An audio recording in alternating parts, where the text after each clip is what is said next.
لي صدري ويسر لي أمري واحلل عقدة من لساني يفقهوا قولي. أعوذ بالله من الشيطان الرجيم. بسم الله الرحمن الرحيم. ادع إلى سبيل ربك بالحكمة والموعظة الحسنة وجادلهم بالتي هي أحسن إن ربك هو أعلم بمن ضل عن سبيله وهو أعلم بالمهتدين. صدق الله العظيم. പ്രിയമുള്ള സഹോദരി സഹോദരങ്ങളെ, അസ്സലാമു അലൈക്കും വറഹ്മത്തുള്ളാഹി തആല വബറകാതുഹു. വിശുദ്ധ ഖുർആനിലെ സൂറത്തു നഹ്ലിലെ ഇബ്രാഹിം നബി അലൈഹി സ്വലാത്തു വസ്സലാമിന്റെ ശരിയ നാം പിന്തുടരണം എന്ന് കൽപ്പിച്ചതുമായിട്ടാണ് ഞാൻ നിങ്ങൾക്ക് മുമ്പിൽ ഓതിവെച്ച ഈ ആയത്തിന്റെ ബന്ധം എന്ന് പറയുന്നത്. 3 മാർഗത്തിലൂടെ അള്ളാഹുവിന്റെ വഴിയിലേക്ക് ജനങ്ങളെ വിളിക്കാനാണ് പ്രവാചകനായ മുഹമ്മദ് നബി സല്ലല്ലാഹു അലൈഹി വസല്ലമയോട് അനുശാസിക്കുന്നത്. ആ 3 മാർഗങ്ങളെ ഈ ആയത്തിലൂടെ അള്ളാഹു നമുക്ക് വിശദീകരിച്ച് നൽകുന്നുണ്ട്. ഈ കാലഘട്ടം നമുക്കൊക്കെ അറിയാവുന്നതാണ്.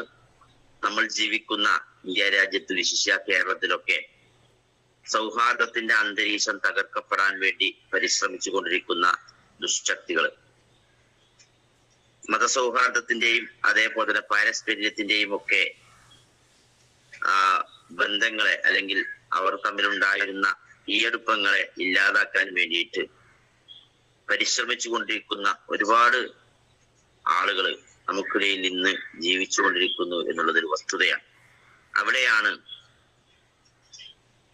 പരസ്പര ബന്ധം ഊട്ടിയുറപ്പിക്കാനും ഇസ്ലാമിന്റെ നല്ല സന്ദേശങ്ങളെ മറ്റുള്ളവരേക്ക് എങ്ങനെ നമുക്ക് എത്തിക്കാൻ സാധിക്കും എന്നുള്ള ഒരു നല്ല ഒരു മാർഗം, 3 മാർഗങ്ങളെ അള്ളാഹു നമുക്ക് പറഞ്ഞു തരുന്നുണ്ട്.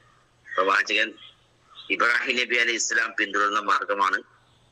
ആ മാർഗം തന്നെയാണ് മുഹമ്മദ് മുസ്തഫ സല്ലല്ലാഹു അലൈഹി വസല്ലമയോട് പിന്തുടരണം എന്ന് അള്ളാഹു തന്നെ അനുശാസിക്കുന്നത്. അത് തന്നെയാണ് സഹോദരങ്ങളെ, നമ്മെ സംബന്ധിച്ചിടത്തോളം പ്രവാചകന്മാർ ഇനി വരാനില്ല എന്ന് നമുക്കറിയാം. ആ ഉത്തരവാദിത്തം ഏറ്റെടുത്തുകൊണ്ട് നമുക്കും നമ്മുടെ നാടുകളിൽ നിർവഹിക്കാനുള്ളത് എന്നുകൂടി നമ്മൾ മനസ്സിലാക്കേണ്ടതുണ്ട്. ആ 3 മാർഗങ്ങൾ എന്ന് പറയുന്നത്, ഒന്ന് യുക്തി ദീക്ഷതയുടെ മാർഗമാണ്, യുക്തിയുടെ മാർഗമാണ്, ഹിക്മത്ത് എന്ന് നമ്മൾ അതിന് സാധാരണ വിളിക്കാറുണ്ട്. മറ്റൊന്ന് സദുപദേശം എന്നതാണ്. മൂന്നാമതായി പറയുന്നത് ശരിയായ നിലയിലുള്ള സംവാദത്തിന്റെ മാർഗമാണ് എന്നുള്ളതാണ്. ഹിക്മത്ത് എന്ന് പറഞ്ഞാൽ ഹുജ്ജത്ത് എന്നുകൂടി പണ്ഡിതന്മാർ അതിന് അർത്ഥവും വ്യാഖ്യാനവും നൽകിയിട്ടുണ്ട്.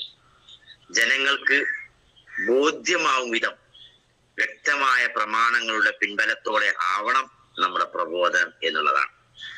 നമ്മളൊരു പ്രബോധനത്തിന് വേണ്ടി ഇറങ്ങിത്തിരിക്കുമ്പോൾ ജനങ്ങൾക്ക് അതിന്റെ പിന്നിലുള്ള ചേതോവികാരം അല്ലെങ്കിൽ അതിന്റെ നമ്മൾ പറയുന്ന കാര്യങ്ങളിൽ വ്യക്തമായ ഒരു പ്രമാണങ്ങൾ, ആ പ്രമാണങ്ങളുടെ പിൻബലത്തിലൂടെയാണ് നമ്മൾ അവരോട് സംസാരിക്കുന്നത് എന്ന് ബോധ്യമാവുന്ന രൂപത്തിലാവണം സഹോദരങ്ങളെ നമ്മൾ പ്രബോധന പ്രവർത്തനങ്ങൾ നിർവഹിക്കേണ്ടത് എന്നാണ് ഒന്നാമതായി പറയുന്ന കാര്യം. മറ്റൊന്ന്, മനുഷ്യരിലെ സാധാരണക്കാരെ സതുപദേശത്തിലൂടെയാണ് സമീപിക്കേണ്ടത് എന്നുള്ളതാണ്. എല്ലാവരെയും ഒരേപോലെ നമുക്ക് സമീപിക്കാൻ സാധ്യമല്ല സഹോദരങ്ങളെ. സാധാരണക്കാരായ ബഹുഭൂരിപക്ഷം വരുന്ന ആളുകളുണ്ട്. അവരെ നമ്മൾ സമീപിക്കേണ്ടത് സതുപദേശങ്ങളിലൂടെയാണ് എന്നുള്ളത്. അത് മൗഇളത്തുൽ ഹസന എന്ന് സാധാരണ പറയാറുള്ളത്. നമുക്ക് അവിടെ ഏത് രൂപത്തിലാണ് അവരോട് സംസാരിക്കേണ്ടത്, അവരുടെ ഭാഷയിൽ അവർക്ക് മനസ്സിലാവുന്ന രൂപത്തിൽ കഥകളിലൂടെ, ചരിത്രത്തിലൂടെ, ആ നാട്ടിലെ ചില വസ്തുതകളിലൂടെയൊക്കെ അവരോട് ഇടപഴകാൻ നമുക്ക് കഴിയണം എന്നുള്ളതാണ്.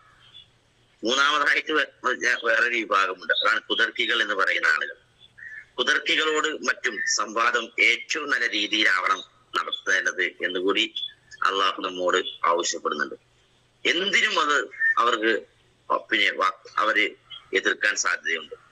തർക്കമാണ് അവരുടെ ലക്ഷ്യം എന്ന് പറയുന്നത്. അത്തരം ആളുകളോട് ഏറ്റവും നല്ല രീതിയിലാവണം നമ്മൾ അവരോട് ഇടപെടേണ്ടത് അല്ലെങ്കിൽ സംവാദം നടത്തേണ്ടത് എന്നുകൂടി ഈ വിശുദ്ധ ഖുർആനിലെ ഈ സൂക്തങ്ങൾ നമുക്ക് മനസ്സിലാക്കി തരുന്നുണ്ട് എന്നാണ്.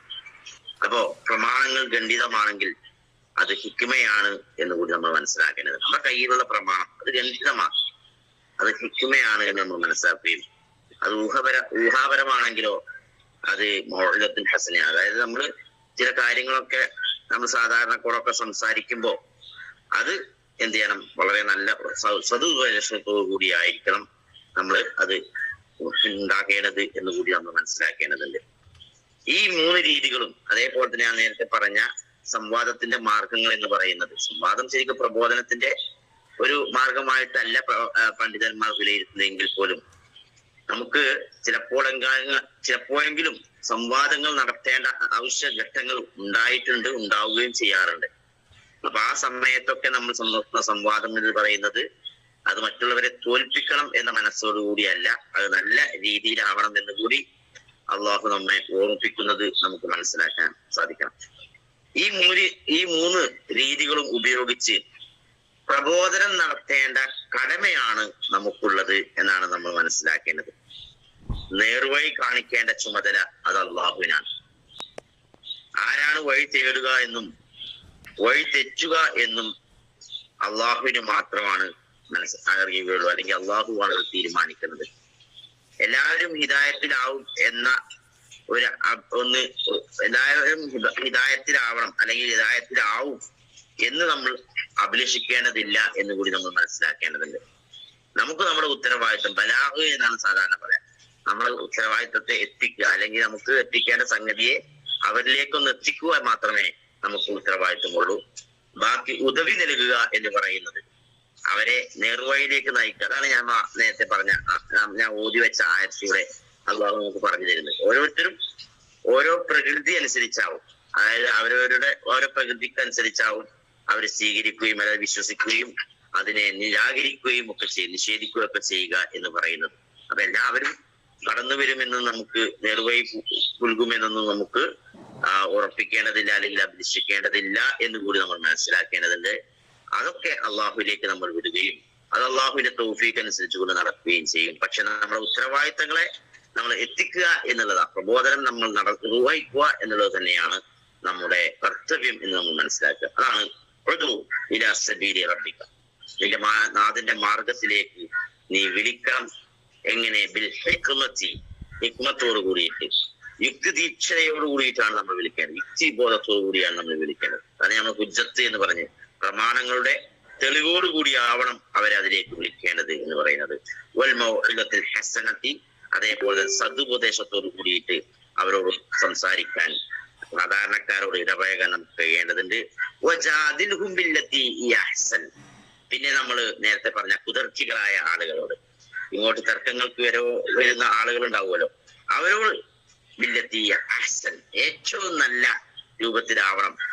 അവരെ പ്രകോപിപ്പിക്കുന്ന രൂപത്തിലോ അവരെ തെറ്റിക്കുന്ന രൂപത്തിലോ ഒന്നും ആവരുത് എന്നാണ് അള്ളാഹു നമ്മോട് പറയുന്നത്. എന്നിട്ട് പറയാ, ഇന്ന റബ്ബക, തീർച്ചയായും നിന്റെ രക്ഷിതാവ് വഅഅലമു ബിമൻ ളല്ല അൻ സബീലിഹി, ഈ വഴിതെറ്റി പോകുന്ന ആളുകളെ കുറിച്ച്, വഴിമാറിപ്പോകുന്ന ആളുകളെ കുറിച്ചൊക്കെ പടച്ചവനാണ് ഏറ്റവും നന്നായിട്ട് അറിയുന്നത്.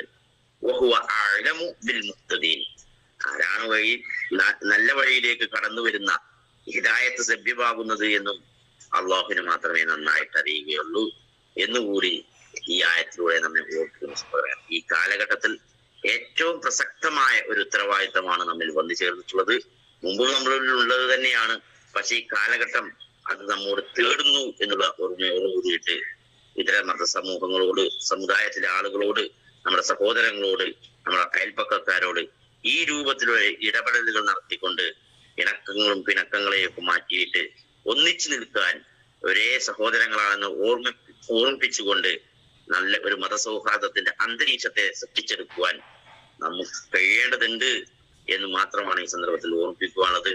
റബ്ബിൽ നമുക്കൊക്കെയും തൗഫീഖ് നൽകി തുണക്കുമാറാവട്ടെ, നമ്മെ അനുഗ്രഹിക്കുമാറാവട്ടെ. നമ്മൾ ജീവിക്കുന്ന നമ്മുടെ നാടിന്റെ അന്തരീക്ഷത്തെ ഒരു നല്ല ചുറ്റുപാടും നല്ല ഒരു അന്തരീക്ഷമാക്കി മാറ്റുകയും സൗഹാർദ്ദത്തിന്റെയും അതേപോലെ സാഹോദര്യത്തിന്റെയും നന്മയുടെയും ഒരു നല്ല അന്തരീക്ഷം അള്ളാഹു നമുക്കൊക്കെയും പ്രദാനം ചെയ്യുകയും ജീവിക്കുന്ന കാലമെത്രയും അള്ളാഹുവിന്റെ മാർഗത്തിൽ പ്രബോധന പ്രവർത്തനങ്ങളെ നിർവഹിക്കുവാനും ആളുകളെ നന്മയിലേക്ക് നയിക്കുവാൻ കഴിയുന്ന രൂപത്തിൽ ഒരു ഇസ്ലാമികമായിട്ടുള്ള ജീവിതം കാഴ്ചവെക്കുവാനും റബ്ബ് നമുക്ക് തൗഫീഖ് നൽകി തുണക്കുമാറാവട്ടെ. വആഖിറു ദഅവാനാ അൽഹംദുലില്ലാഹി റബ്ബിൽ ആലമീൻ. അസ്സലാമു അലൈക്കും വറഹ്മത്തുള്ളാഹി വബറകാതുഹു.